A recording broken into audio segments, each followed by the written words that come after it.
March 1945. Somewhere in the hills west of the Rhine, the war finally reaches the last quiet fields of Germany. The night is cold and damp, the kind of darkness that swallows sound until only one thing remains: the slow, uneasy breathing of cattle in a timbered barn. An old German farmer, shoulders bent from a lifetime of labor and the last 6 years of war, fumbles with a lantern that he dares not light. Outside, the low thunder of engines grows closer. American engines, foreign heavy cert. For months he has heard what will happen when the enemy comes: barns torched, cows taken, women dragged away. He has seen refugees from the east, heard their broken accounts of what follows defeat. He has buried his papers, hidden what little he owns, and whispered to his grandchildren to stay in the cellar no matter what they hear. Tracks grind on the muddy road just beyond his fields. Headlights sweep across the low farmhouse, then pause at the barn, boots on gravel, English words he does not understand.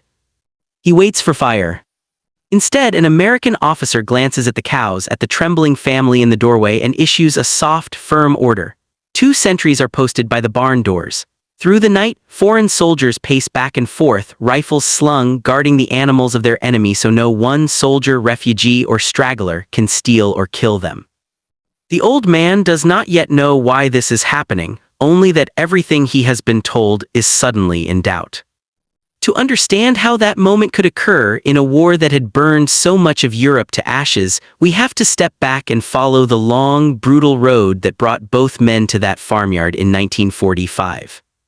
By early 1945, Europe had been at war for more than 5.5 years.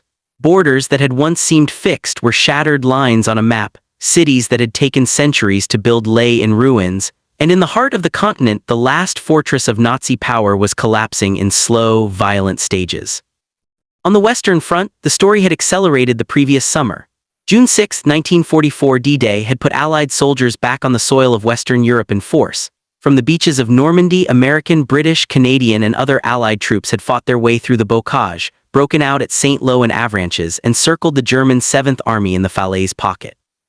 By September, American armored divisions were racing through northern France, Belgium, and Luxembourg, towns hanging out flags that had been hidden for 4 dark years. Then the war slowed down again. Fuel shortages, long supply lines, and the strength of the German defenses along the Siegfried Line, those rows of dragon's teeth and bunkers on Germany's western border, turned the autumn of 1944 into a grinding, attritional struggle. The failure of Operation Market Garden in the Netherlands showed that the Third Reich would not fall to one daring thrust. The Hürtgen Forest, with its mines, artillery, and rain-soaked trees shattering into splinters, chewed up American divisions at a terrible rate. In December 1944, Hitler gambled what remained of his reserves on the Ardennes offensive, the Battle of the Bulge. For weeks, American units were cut off in the snow, fighting in frozen foxholes and burning their last gasoline just to keep vehicles from freezing solid. When the counteroffensive finally broke, when Patton's Third Army swung north and the skies cleared for Allied aircraft, the last real hope of the Wehrmacht in the west bled out into the snow and mud of Belgium. From January 1945 onward, the direction of the war was no longer in doubt. It was only a question of how much more destruction would be required. Eisenhower, as Supreme Commander of the Allied Expeditionary Force, now had to balance 2 parallel goals: the complete military defeat of Nazi Germany and the preparation for the occupation that would follow. His headquarters staff, SHAEF, had been thinking about that second task for years. They were not just fighting their way to Berlin, they were also laying the groundwork for governing millions of enemy civilians once the guns fell silent. American planners drew on the Hague Regulations of 1907 and the Geneva Conventions, on their own field manuals, and on painful memories of the end of the First World War. They knew that starvation, chaos, and unrestrained vengeance could turn victory into a new disaster. For that reason, alongside infantry, armor, and artillery units, the U.S. Army had trained civil affairs and military government officers, men taught not just how to take a town, but how to reopen its town hall, locate its police chief, find its baker, and get bread and water moving again.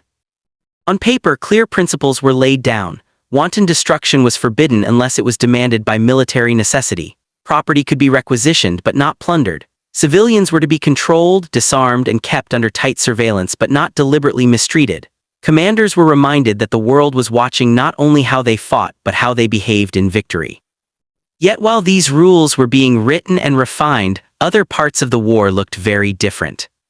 Above Germany's cities, the air war approached something like total destruction.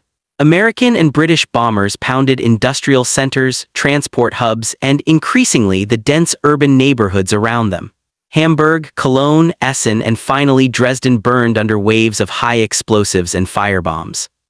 For the civilians huddled in cellars and air raid shelters, the Americans and the British were not men with rules and manuals, but distant engines and the howl of falling bombs, indifferent to property, animals, or children. This contradiction would matter later, when the same flags appeared on tanks at the end of village lanes. As the Western Allies edged closer to the Rhine, capturing a bridge at Remagen in March, forcing crossings at Wessel and Oppenheim under artillery and smoke, the strategic picture tightened around Germany. From the east, the Red Army had already crossed the Vistula and the Oder, smashing through East Prussia, Silesia, and Pomerania in a tide driven by 4 years of unbelievable losses and a deep hunger for revenge. Everywhere, Hitler demanded resistance to the last bullet.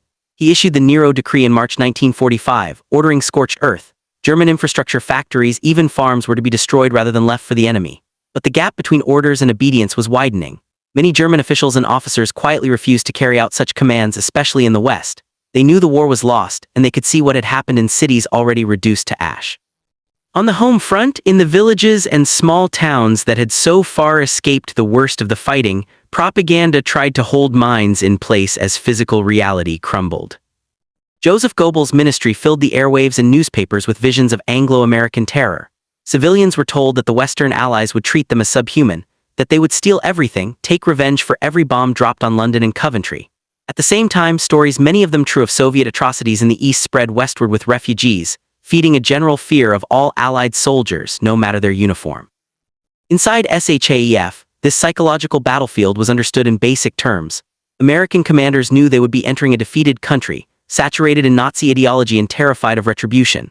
They also understood that their own soldiers, having seen dead comrades and the growing evidence of German crimes in camps and killing grounds, might themselves feel a powerful urge for revenge. Discipline in victory would not be automatic, it would have to be enforced.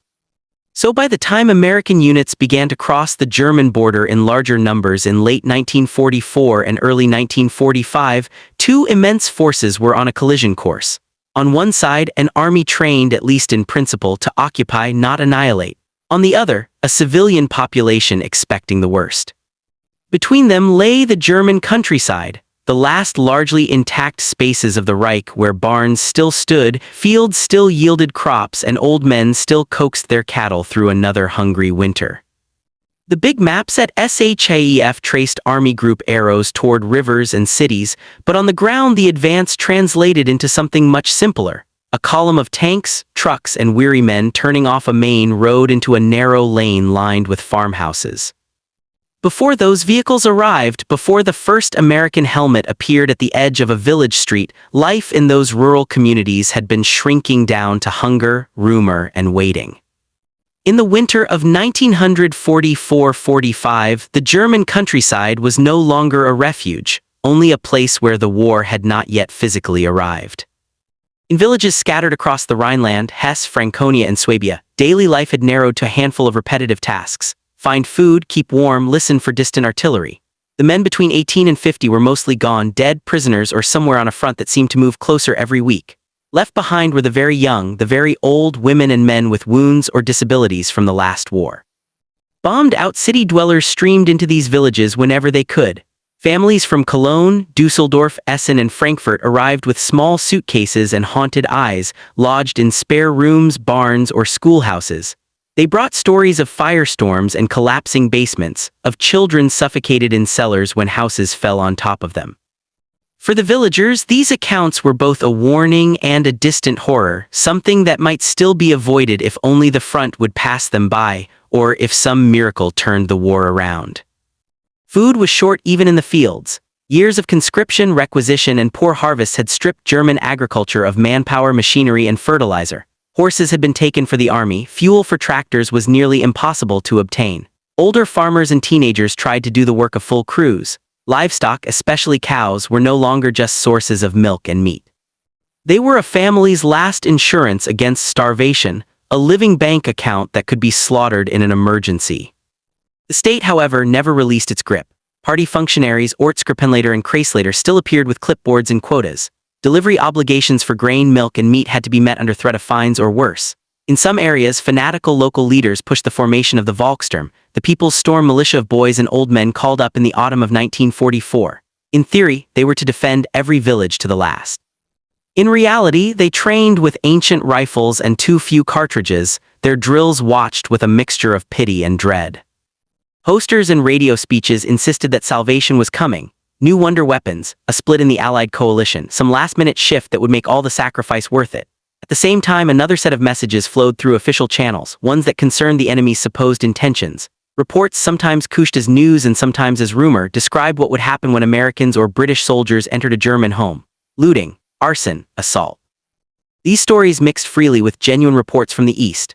Refugees from East Prussia, Pomerania, and Silesia staggered into the western regions, often having walked hundreds of kilometers. They told of the Red Army's anger of villages sacked, women raped, men shot or dragged away. Their trauma, grief, and hatred were real. Around kitchen tables and in churchyards, these accounts were repeated, sometimes sharpened, sometimes blurred, but always feeding a single emotion: fear. For an elderly farmer in the West, these tales had a double effect. On the one hand, they made the prospect of Soviet occupation unthinkable. On the other, they fused in his imagination into a general image of the enemy, a wide category that included anyone not wearing a German uniform. The propaganda ministry needed only to suggest that the Americans were little different from the Soviets, and many listeners filled in the rest. Some families prepared quietly for the worst. Daughters were sent to relatives farther from the expected line of advance, or their hair was cut short and clothes made to look boyish in the hope of drawing less attention. Valuables were hidden under floorboards, in false walls, or in the woods. Important papers, photographs, and letters were buried in tins or jars with rough maps scratched into memory, 3 paces from the oak near the north fence. Cellars were stocked with whatever food could be spared from daily needs. At the same time, another current of information seeped into these same communities, more quietly and often illegally. Some villagers had small crystal radios or tuned-in sets capable of picking up the BBC or Swiss and Swedish broadcasts. Through the crackle of interference and the risk of punishment if caught, they heard different tones, not promises of annihilation but appeals to surrender, accounts of Allied leaders stating they were fighting the Nazi regime, not the German people as such. Even so, trusting such messages carried its own danger. Years of indoctrination had taught Germans to see foreign voices as treacherous. Those who had traveled before the war, who remembered French or American occupation in 1918, sometimes offered more nuanced recollections: strictness, hunger, resentment, but not necessarily mass cruelty. Yet their memories were decades old, overshadowed now by the scale of destruction all around them. By early 1945, most villagers existed in a space between resignation and dread. They could see with their own eyes that the Reich was collapsing. They could feel the tremors of artillery through the soil, watch the endless stream of wounded and retreating units on the roads, notice the expressions on the faces of officers who no longer believed their own assurances. Many quietly hoped that if enemy soldiers must come, they would be Americans or British, not Soviets. But hoping for a better enemy was not the same as expecting mercy. The air raids had taught a simple lesson: when the Allies struck from the sky, everything burned without distinction. Why should it be different when they arrived on the ground? So the villages waited. Life shrank to the radius of a few kilometers. The church, the well, the schoolhouse that might now house refugees, or a field hospital. Each distant explosion might be the last before surrender or the first of many. At night, some prayed not for victory but for a survivable defeat, a chance for their families to come through the storm with a roof over their heads and enough animals left to start again. On maps in Berlin and at Allied headquarters, the front lines were drawn as simple curves and arrows. On the ground, in these farmyards and narrow lanes, those lines would arrive as headlights on a dark road, unfamiliar voices, and the decision, taken in seconds, whether to destroy, neglect, or protect what remained. The collision between those villagers' expectations and the reality of how American units actually behaved was about to begin. In one farmhouse after another, the war narrowed itself down to faces around a table. An elderly couple, a widowed daughter, perhaps a boy in an oversized Volkssturm armband. This was the human material left to meet an advancing army. The old man might still have a medal from 1914-18 in a drawer, remembering French or American troops billeted in the Rhineland after the last war. He would remember bitterness, arguments over billets and food, but not wholesale burning. Yet the world since then had changed beyond recognition. Bombing raids and propaganda had layered new fears over old memories. His hands knew the weight of a pitchfork, the pattern of the seasons, the time to bring cows in from pasture without looking at the sky. They did not know how to read the distant glow of burning cities or the meaning of armored columns on the horizon. For months, his days had been shaped by requisition orders and bad news. His nights were filled with half-sleep in which the war walked right through his front door. When the first American vehicles halted at the edge of the village, his mind did the only thing it could. It reached for the stories he had been told, of barns turned into bonfires, of enemy soldiers helping themselves to anything not nailed down, of women dragged out into courtyards. He looked at the animals in the stalls and did the grim arithmetic he had avoided until then. If they are taken or shot, there will be no milk, no cheese, no meat. There will be no way back. Into that fear stepped not a faceless machine, but individual soldiers and officers, each carrying their own history, their own set of orders, their own limits. For the American soldier, the approach to a German village was another kind of test. Most of the young men in U.S. uniforms came from towns and farms that in peacetime would have looked not so different from the places they were now entering. Many had grown up around livestock barns and muddy lanes. They recognized the smell of silage and manure, the look of good cattle. Training camps back in the United States had taught them how to fight, march, and survive. Manuals and briefings had also told them how they were supposed to behave in an occupied enemy country. They were reminded that they fought under the Articles of War and under the eye of their officers. They heard lectures about the Geneva Conventions, about the difference between legitimate requisition and looting. In some units, chaplains and commanders put it in moral or religious terms. In others, the argument was more practical. In discipline, weakened units bred retaliation and complicated supply. By the spring of 1945, these same soldiers had lived through Normandy hedgerows, Belgian forests, and frozen foxholes. They had seen friends killed. They had walked through towns reduced to rubble by their own side's artillery and air power. Increasingly, they were also seeing the evidence of what the Nazi regime had done in camps and along roadsides where columns of slave laborers had been driven to exhaustion. The temptation to take from the enemy, to pocket a watch, a bottle, a chicken was always present. In some places, men gave into it. Military police records and post-war testimonies make that clear. But when an officer stood in a farmyard and told his platoon that there would be no stealing, no burning, he was backed not only by regulations, but by the weight of a military culture that still prided itself on discipline. For some GIs, guarding a German barn at night felt absurd, even offensive, when they thought of comrades buried in foreign soil. Others understood it instinctively. You didn't destroy what you might need tomorrow, and you didn't become what you had been told you were fighting against. Their reactions were not uniform, but they all unfolded under the gaze of men in command who had to choose, moment by moment, what kind of conquerors they would be. Hovering over both sides was the invisible architecture of propaganda that had shaped how each saw the other. For years, German radio and newspapers had poured out a steady stream of images of the Western Allies. Americans, in Goebbels' portrayal, were a mix of decadent plutocrats and criminal riffraff, driven by Jewish financiers and bent on the destruction of German culture. British leaders were caricatured as cynical imperialists. Photographs of bomb damage were paired with language about terror flyers and Anglo-American murderers, feeding the idea that no mercy would be shown once those same flags appeared on the ground. Across the ocean, American audiences had their own simplified pictures. Early in the war, Germans were often depicted as Huns, heirs to the enemy of 1918, spiked helmets updated into steel ones, goose-stepping legions under a mad dictator. Hollywood newsreels and posters sometimes blurred the line between Nazis and Germans, though as the war went on, official rhetoric increasingly distinguished between the regime and the population it controlled. Training films explained Nazi ideology, the Gestapo, the SS, painting a system that many GIs came to hate even before they encountered it firsthand. By 1944-45, American soldiers landing in Europe had seen magazines and briefing pamphlets that tried, in their own crude way, to warn them about both extremes, not to underestimate the enemy but also not to treat every civilian as a fanatical Nazi. They had been told to be alert, suspicious, firm. Few had been told to be kind. When these opposing mental worlds met in a farmyard, the German family braced for violation, the Americans half expecting fanaticism or trickery. Every gesture carried extra weight. A match struck near straw could be read as the opening move of revenge. A sentry posted by a barn door, weapon cradled but muzzle down, might be the first crack in the wall of lies built up on both sides. Beneath the roar of engines and the power of states, the war distilled itself into these uneasy, human encounters in the shadow of barns and byres. Armies, for all their flags and rhetoric, run on the simplest of things: calories, fuel, and order. By 1945, American logistics officers thought in terms of tonnage per day, railheads, truck convoys, depots. But behind the large numbers lay small local realities. Every loaf of bread not destroyed in a captured town was one less crate that had to be shipped across the Atlantic.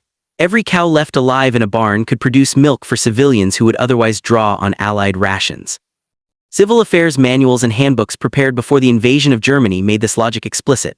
The occupying power, according to international law, was responsible for ensuring that the civilian population did not starve as a direct result of its actions. That did not mean comfort, it meant bare survival. Allied planners anticipated destroyed infrastructure, broken transport links, and a population used to centralized, authoritarian control.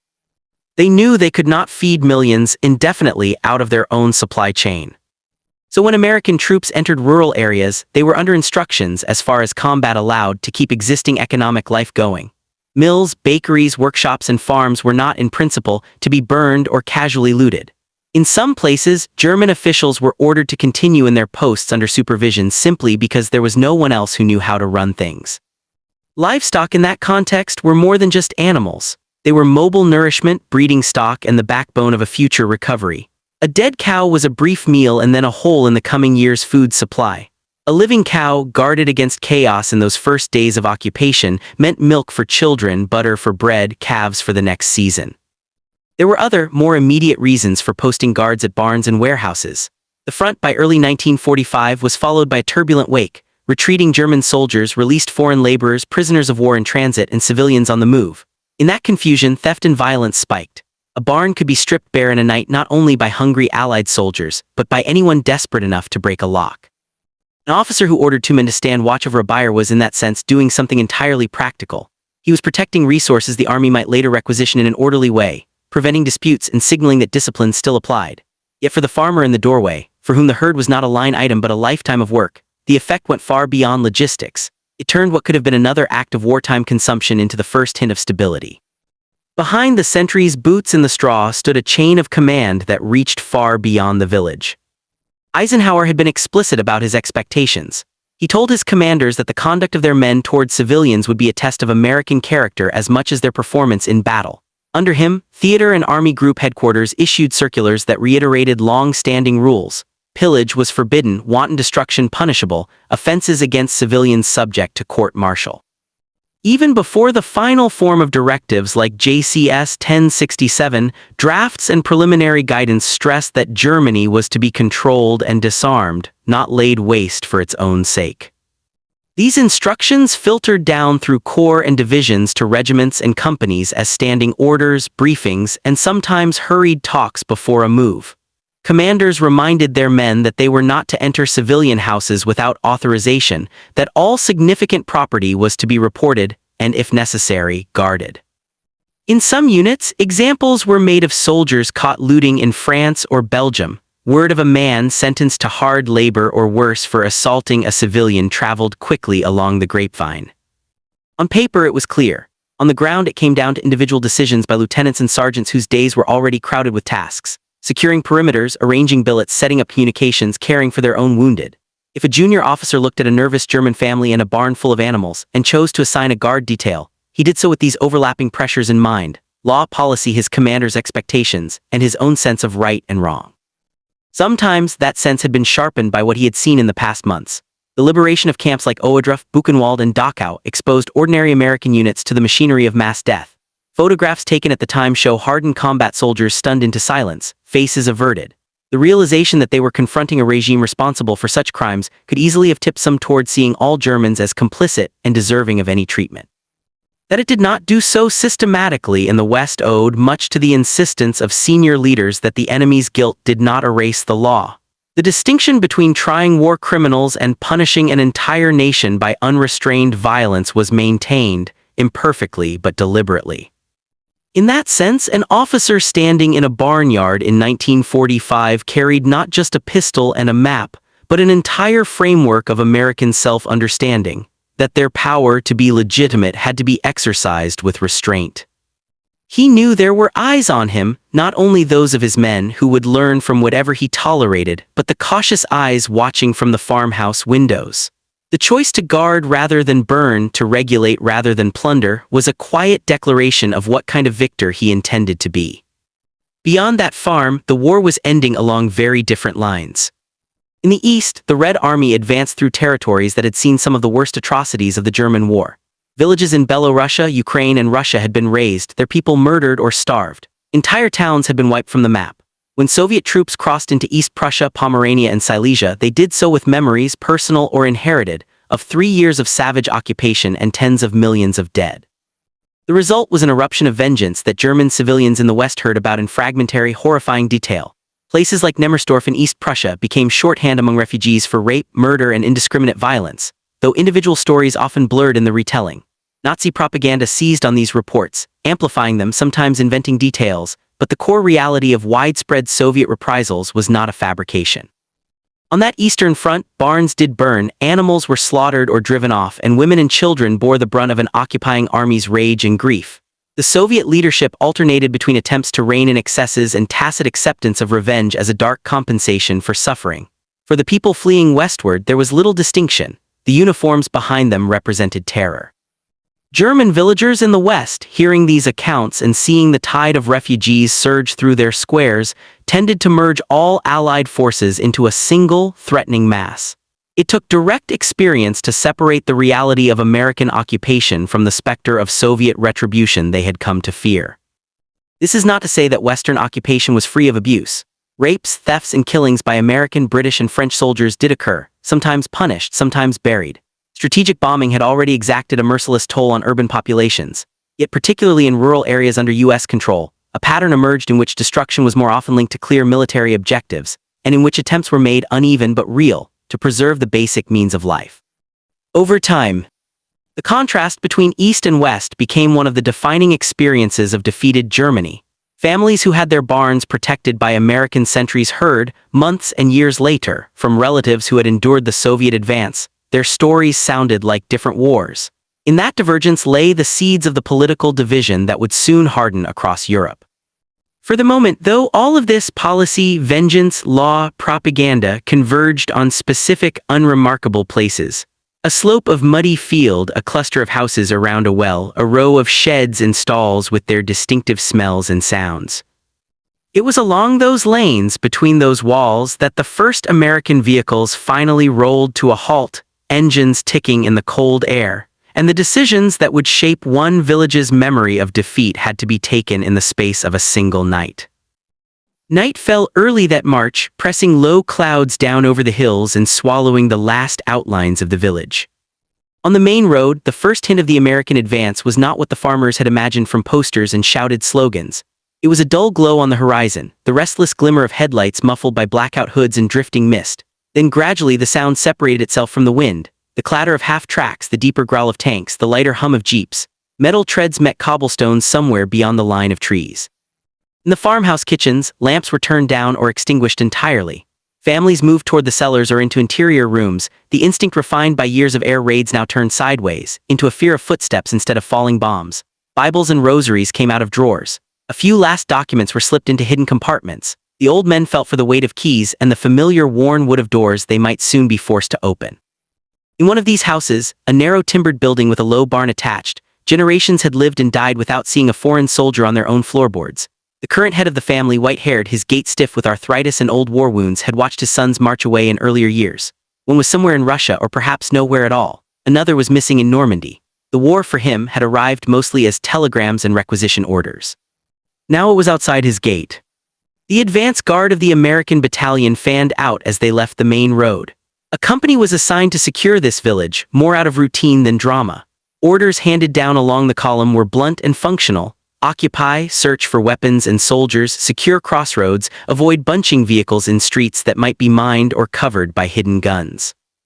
Intelligence suggested little organized resistance left in this sector, but every officer present had seen what a single Panzerfaust fired from a barn window could do to a Sherman.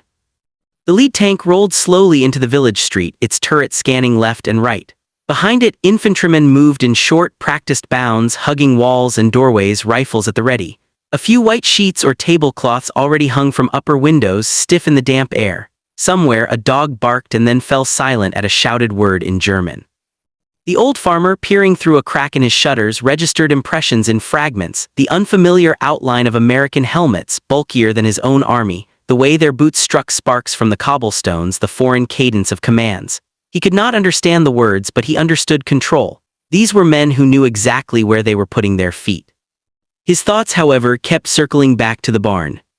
Inside, the cows shifted uneasily, sensing the tension in the humans and the vibration of engines through the ground.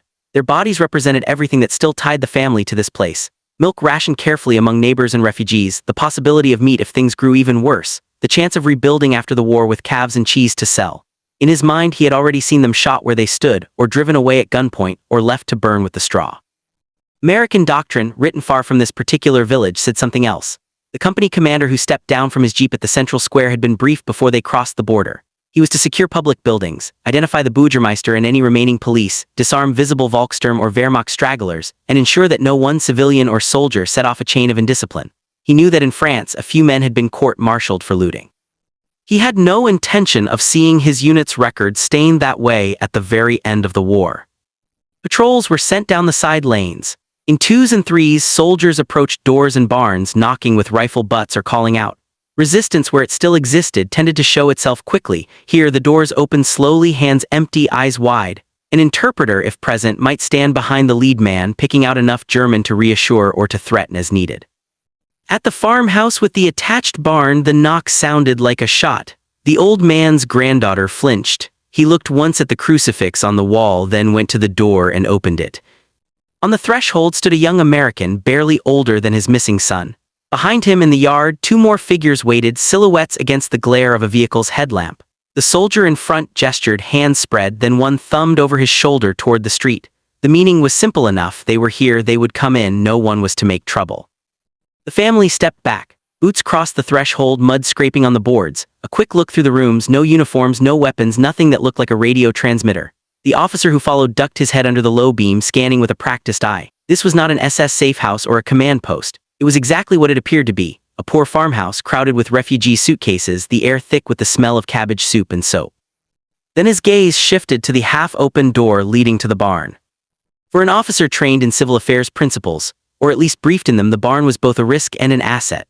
It might hide a man with a Panzerfaust, but more likely it hid what it smelled like: livestock and hay. If word got around that American troops had stripped barns at will, every subsequent occupation would be that much harder. If instead news spread that property was being protected under American order, local cooperation might come more easily. He signaled to one of his sergeants and moved toward the barn. The farmer, panic rising, tried to step ahead, hands lifted in a universal plea. For a moment it seemed like the scene owned him entirely. Foreign boots on his threshold, the thud of those boots on the packed earth of the buyer, strange eyes on his animals. But instead of shots or shouted demands, there was only a brief exchange of looks among the soldiers. The cows, startled, shifted again, chains clinking. Their flanks shone dully in the lantern light now held by one of the Americans. The officer took in their condition in a glance. These were not fat herds, war had pared them down. Their owner's fear was written plainly enough in his posture and clenched jaw. The choice before the officer was mundane and immense at the same time. He could ignore the barn, trust that his men would be too busy or too tired to cause trouble. He could authorize slaughter or seizure, citing the army's right to requisition. Or he could do something that aligned with both his orders and, perhaps, his own conscience. He told the sergeant to post 2 guards by the barn door for the night.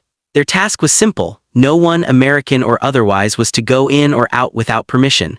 The wording might have been clipped and military, but its effect was plain.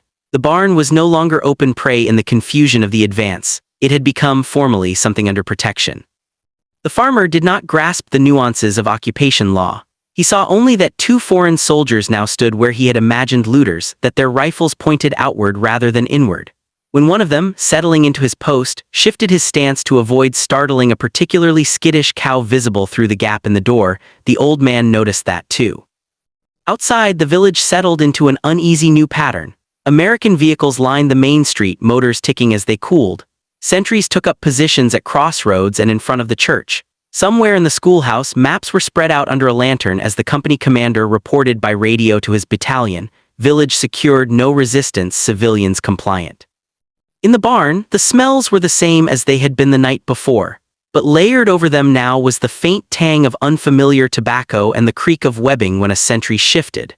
The cows breathed and chewed, unaware that, for their owner, the boundary between annihilation and mere defeat was being redrawn in their presence.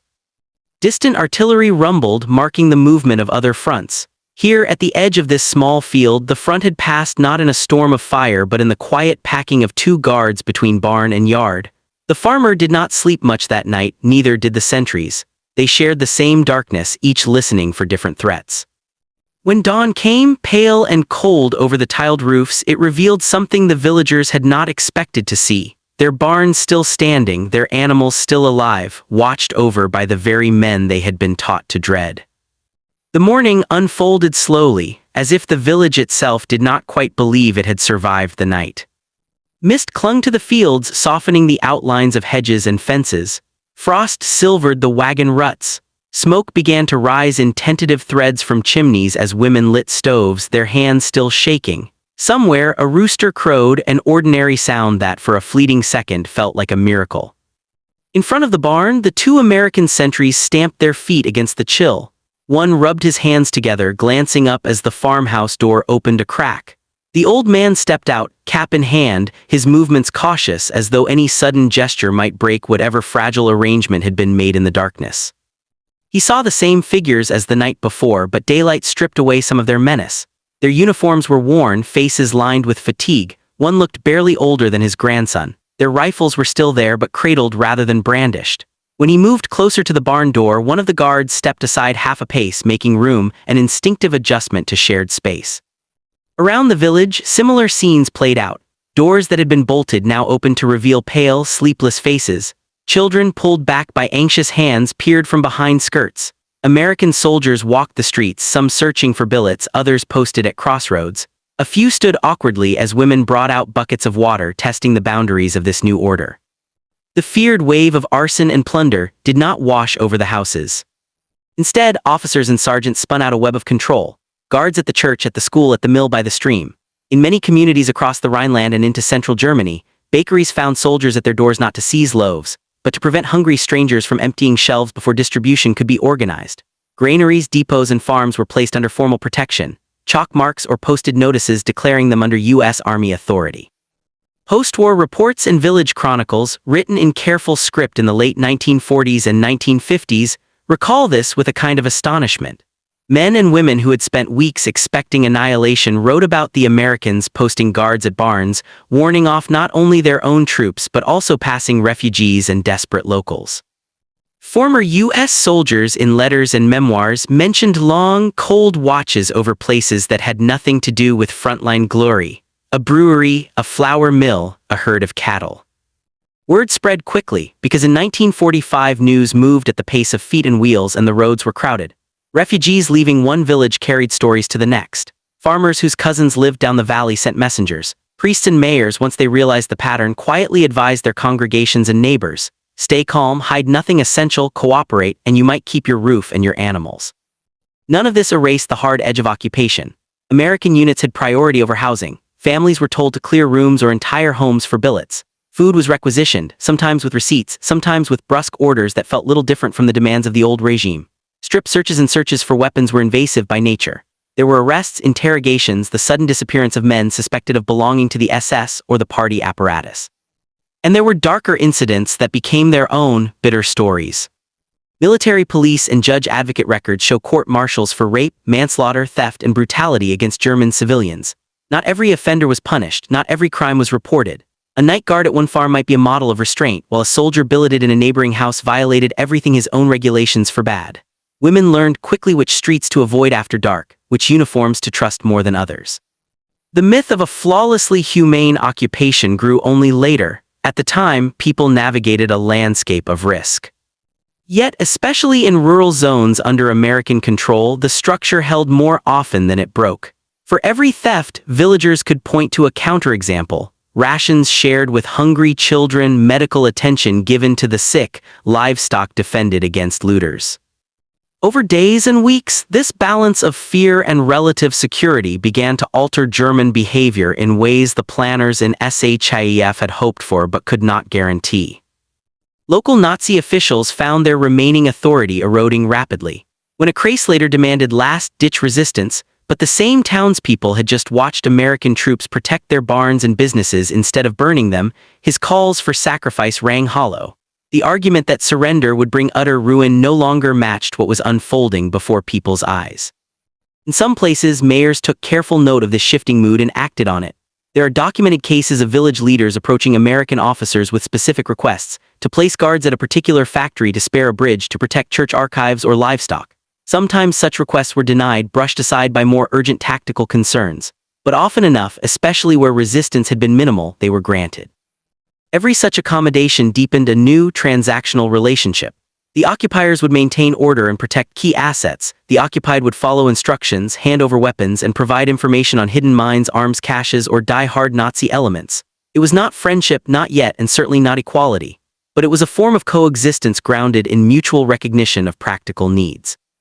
Meanwhile, the contrast with events in the East sharpened. Letters and later arrivals from regions overrun by the Red Army spoke of flight and terror, of entire villages emptied or destroyed, of livestock driven off en masse. For those in the western and southern regions under American, British, and French control, their own experience began to look by comparison almost bearable, even when hunger, displacement, and humiliation gnawed at them. In the mind of the old farmer whose cows had been guarded through that first night, the shift was simple and profound. The enemy was still the enemy, his sons were still dead, his country defeated. But a line had been crossed. He would tell neighbors and relatives not only that the Americans had not burned his barn, but that they had ensured no one else did either. In the retelling, fear bled into something else, a grudging respect, or at least an acknowledgement of a shared human scale. Multiply his experience by thousands, by tens of thousands, and it becomes possible to see how a defeated population began, slowly, to imagine a future that did not consist only of rubble and revenge. The front lines continued to move. Other villages farther east waited for their own first nights of occupation, some under American flags, others under Soviet ones. But for the communities that had already passed through that moment, the war was entering a new phase, less about shells and bullets, more about rules, rations, and the thin routines of daily survival under watchful foreign eyes. In those routines, the memory of what had not happened, the barn that had not burned, the cows that had not been taken, would prove as important as the memory of what had. From that foundation of small, unexpected mercies, the vast, complicated structure of post-war occupation began to rise. The guns did not fall silent everywhere at once. Even after the surrender was signed on May 8, 1945, isolated shots were heard in forests and along riverbanks for days. But in villages like the one where American sentries had spent the night watching over cows, the nature of the sounds changed. Engines still started up each morning, but now many belonged to transport trucks rather than tanks. The bark of orders in English became a familiar background noise. The clank of weapons was joined by the scrape of shovels, the ring of hammers repairing roads and bridges. The war, in its conventional sense, was over. What replaced it was something more ambiguous: occupation. American units that had spearheaded the advance did not simply turn around and go home.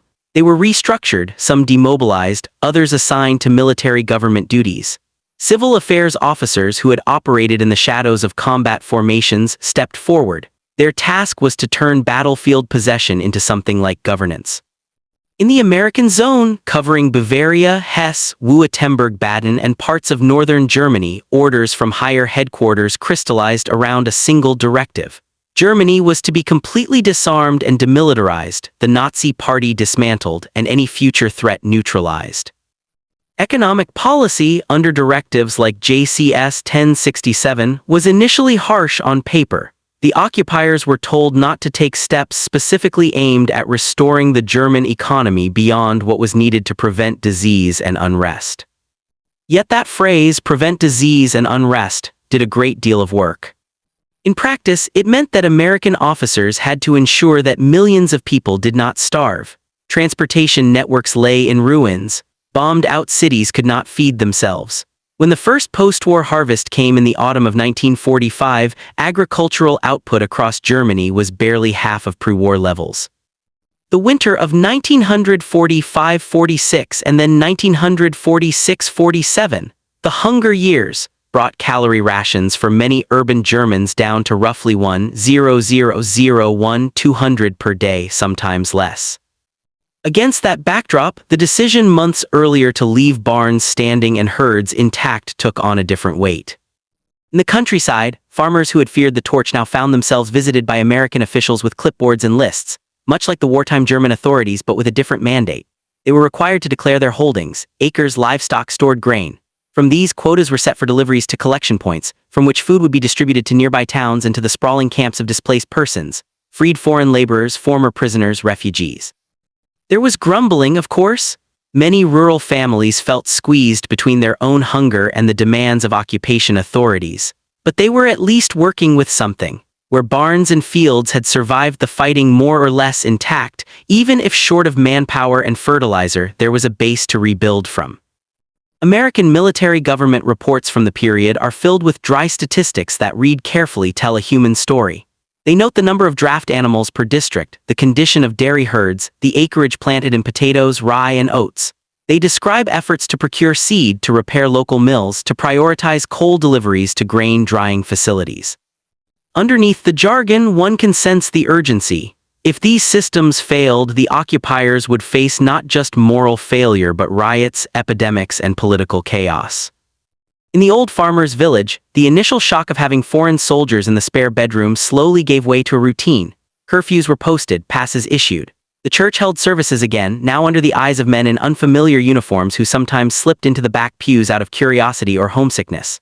School resumed in a patched-up building, with textbooks hastily purged of Nazi symbols and slogans. The barn where American sentries had stood that first night remained in use. Calves were born, each one tagged and recorded. Milk was measured and partly assigned to delivery, partly kept for family and neighbors. The farmer's sons did not come home, but his grandchildren did not go hungry in the way he had once feared. The presence of his animals, and the fact that they had survived the transition from enemy regime to enemy occupation, anchored his sense that life in some form would continue.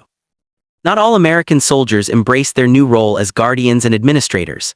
Many were eager to be discharged and returned to their own farms, factories, and families. Frustration, boredom, and the lingering adrenaline of combat sometimes boiled over into misbehavior. Military police patrols, courts-martial, and disciplinary transfers continued to mark the effort to keep the occupation within its own declared bounds. Still, each season that passed without catastrophic famine in the American zone strengthened a particular narrative in both German and Allied minds. That, whatever the harshness of defeat, the victors were not intent on annihilation. Local German officials, often the same men who had negotiated with American officers in those first days, mayors, district administrators, agricultural advisors, found themselves navigating a new space. They were no longer answerable to Berlin, which lay shattered and divided, but to headquarters in Frankfurt, Stuttgart, or Munich, where American generals and administrators reviewed reports and set targets. Within that hierarchy, a village's ability to point to functioning farms and cooperative farmers earned it a measure of stability. As the rubble was cleared from city streets, as roads were resurfaced and rail lines patched, the web connecting town and countryside thickened again. Trucks bearing the white star of the U.S. Army rolled out to collect grain and livestock deliveries. German lorries, carefully tallied, began to move under Allied permits. In those movements, the wartime image of the American as destroyer of homes gradually gave way, for many, to the more prosaic figure of the American as inspector, provider, and sometimes reluctant protector. In the minds of the people who had lived through it, individual nights and small decisions, like the choice to guard a stranger's cows, started to settle into stories told around tables and in village halls. As order slowly returns, memory starts to harden into narrative. In the first years after the surrender, people did not speak easily about the collapse that had just passed over them. Shame, loss, and uncertainty kept many memories sealed, yet some stories forced their way into conversation because they offered a kind of foothold in the chaos. One such story in countless small variations went like this: "We thought they would burn everything, instead they guarded our cows all night." In family kitchens and at harvest suppers, old men and women told younger listeners about that first encounter. They described the rumble of engines, the fear in the cellar, the knock on the door. Then came the turn in the tale, always delivered with a note of disbelief that had not entirely faded: foreign soldiers placed at the barn door not to plunder but to protect. Children who had been too young to understand the war absorbed these accounts as part of their own origin myths. For them, the Americans were associated not with bombs falling from a black sky, but with chewing gum, chocolate, and in some villages the image of a GI standing in the yard with a rifle, sharing a cigarette with their grandfather as dawn broke over the fields. Historians, looking back, would later call this the beginning of the image of the good occupier in West German memory. It did not spring fully formed from propaganda or official statements. It grew from a patchwork of such local experiences, reinforced over time by larger political and economic developments. As the late 1940s unfolded, the outlines of a new Europe emerged. In the Soviet zone, land reform, nationalization, and ongoing hardships created one trajectory. In the Western zones, the onset of the Cold War pushed American policy away from punitive economic controls toward reconstruction. The announcement of the Marshall Plan in 1947 signaled a decisive shift. Instead of keeping Germany weak and hungry, the United States now tied its own security to the rapid revival of Western Europe, including its former enemy. When coal shipments increased, when machinery arrived, when cities began to rise more quickly from their ruins, villagers who had watched their barns survive the first nights of occupation added these developments to their mental ledger. The same power that had once posted guards at their byres was now sending grain and steel, training administrators, and encouraging local self-government. Then came the Berlin blockade of 1948-49 and the airlift. Newsreels showed American and British aircraft landing in West Berlin every few minutes, bringing food and fuel to a city cut off by Soviet policy. For many Germans, the symbolism was unmistakable. The Western Allies were now not just conquerors but protectors against a new threat. Old resentments did not vanish, but they were reinterpreted within this new frame. In the countryside, the practical rhythms of life underpinned these abstractions. Farmers who had once feared confiscation now found themselves courted by agricultural advisors urging increased production. Credit schemes, equipment cooperatives, and land consolidation projects, often influenced or supported by occupying authorities, signaled a common interest: more grain, more milk, more meat for Germans and for the Allied garrisons that would remain for decades. At the same time, the rough edges of occupation did not disappear from memory. Families remembered the insult of searches, the pain of denazification hearings, the bitterness of seeing sons barred from certain jobs due to party membership, however nominal. Women recalled nights of fear and the knowledge that not every foreign soldier could be trusted. Veteran organizations and conservative politicians nursed a narrative of national victimhood that sometimes downplayed German responsibility for the war's causes and crimes. Yet the quiet moments of unexpected restraint continue to hold a special place in many personal recollections. Oral history projects conducted in West Germany from the 1960s onward often recorded a similar pattern: sharp condemnation of bombing, unease about political trials, but then almost as a counterweight, a story about individual Americans who had behaved decently, a shared cigarette, a bandage given, a loaf of bread accepted as payment rather than taken, a barn spared. Over time, these lived memories fed into the broader political realignment that made the Federal Republic of Germany a central pillar of the Western Alliance.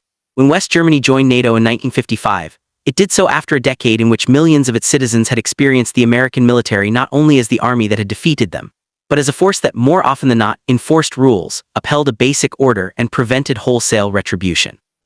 The old farmer who had watched his cows through the crack in the barn door had no part in those high-level decisions. But men and women like him formed the society that would accept American bases, vote for pro-Western governments, and send their children to schools where English was now the first foreign language.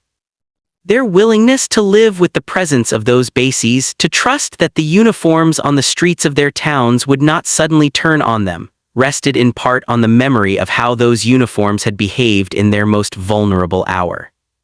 Not everyone's experience fit this pattern. In the Soviet zone and later the GDR, the adjective attached to liberation carried a different weight. In territories overrun by the Red Army, the destruction of property and the violation of bodies left scars that produced a more ambivalent, sometimes hostile, view of all Allied powers. Even within the Western zones, those who had suffered direct abuse at the hands of individual American soldiers carried wounds that no broader narrative of benevolence could heal. But the dominant story that emerged in what became West Germany leaned in a particular direction. It emphasized restraint over excess, order over chaos, protection over devastation. A barn that did not burn, a cow that was not slaughtered in spite of hunger, became small but potent symbols of that emphasis. In those symbols lay a lesson larger than any one village or one army, that the nature of a peace is shaped not only by treaties and conferences, but by the smallest choices made in the aftermath of victory and defeat. The old man never forgot the sound of those boots in the straw. Years later, when the barn roof had been retiled and new calves crowded the stalls, he would stand in that same doorway and tell the story again. Children sat on overturned buckets, half bored, half fascinated. Outside, tractors now carried names like John Deere and Fordson. On the distant highway, American trucks sometimes roared past in peacetime convoys, heading toward bases that had become part of the landscape. The story itself was simple: they came, we thought it was the end, it was. In a century defined by mass graves, firebombed cities, and industrialized murder, such a tale might seem almost trivial. Two guards at a barn door, a few cows saved from slaughter, one family spared the final humiliation of seeing their last possessions go up in flames. Set beside Auschwitz or Stalingrad, it is a small thing. Yet history is not made only of catastrophes and grand decisions. It is also made of the thin margins where catastrophe does not happen, where someone with power chooses not to use it in the worst possible way. The American officer who ordered that guard detail was not rewriting the laws of war. He was following instructions shaped by lawyers, planners, and the bitter memory of a previous peace that had failed. He was also perhaps obeying an inner line he would not cross, even at the end of a brutal campaign. In that intersection between policy and conscience, the old farmer's world was given a narrow bridge into the future. Across Germany, across all of Europe, countless similar choices accumulated. A bridge not blown, a town surrendered instead of defended house by house, a camp liberated rather than abandoned. The absence of destruction where destruction was possible helped determine where railways could run, where markets could reopen, where children could grow up without learning war firsthand. Power is often measured by what it can destroy. But in those last weeks of 1945, in a cold barn watched over by tired foreign soldiers, another measure was briefly visible. Power defined by what it chooses to protect. For one village, that meant a herd of cows and the chance to start again. For a continent, it was a flicker of proof that even after a war like that, restraint was still possible, and that from such small restraints, a different kind of peace could be built.